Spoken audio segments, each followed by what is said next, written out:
আসসালামু আলাইকুম। সকালে নাস্তার জন্য প্রিপারেশন নিয়েছি। প্রথমত 1 গ্লাস পানি খেয়েছি, আবার চা খাওয়ার আগে আবার 1 গ্লাস পানি খাবো। আমার চা আমি নিজের হাতে স্পেশাল চা বানাই।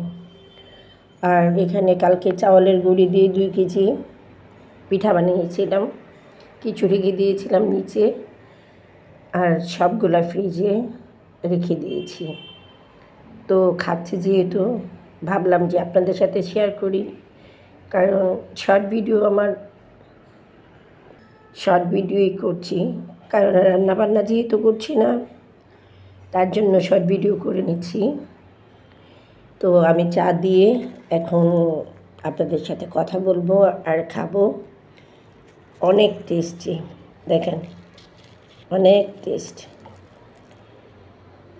এটার সাথে অনেক কিছু মশলাও আছে, অনেক সুন্দর একটা স্মেলও বের হবে।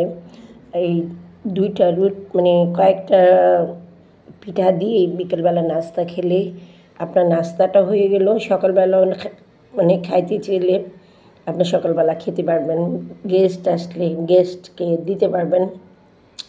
অনেক খুশি হয়, কারণ এগুলো ক্ষুধার্ত যারা তাদের কিন্তু পেট ভরে যায়, কারণ এগুলো চাউলের গুঁড়ো পিঠা সবারই পছন্দ, কারণ চাল দিয়ে তো আমরা ভাত খাই।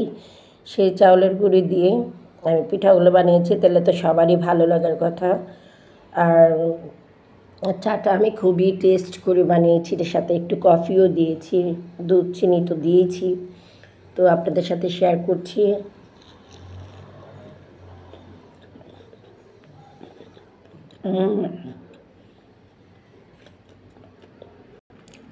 বিশ্বাস করেন অনেক টেস্ট, কারণ লবণগুলো একদম পারফেক্ট হয়েছে।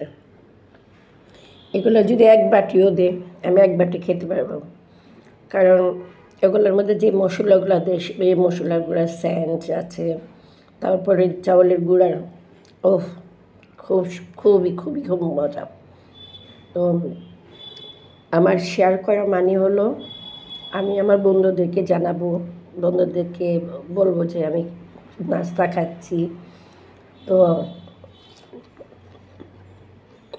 খুবই মজা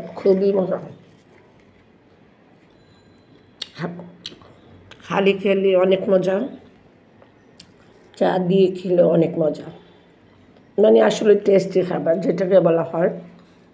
তো আপনি নিজেই দেখতে পাচ্ছেন যে আমি এতগুলো নিয়েছি নিজে খাবো বলে, আপনাদেরকে দেখাবো বলে। তো চা আমি বেশি গরম খাই না,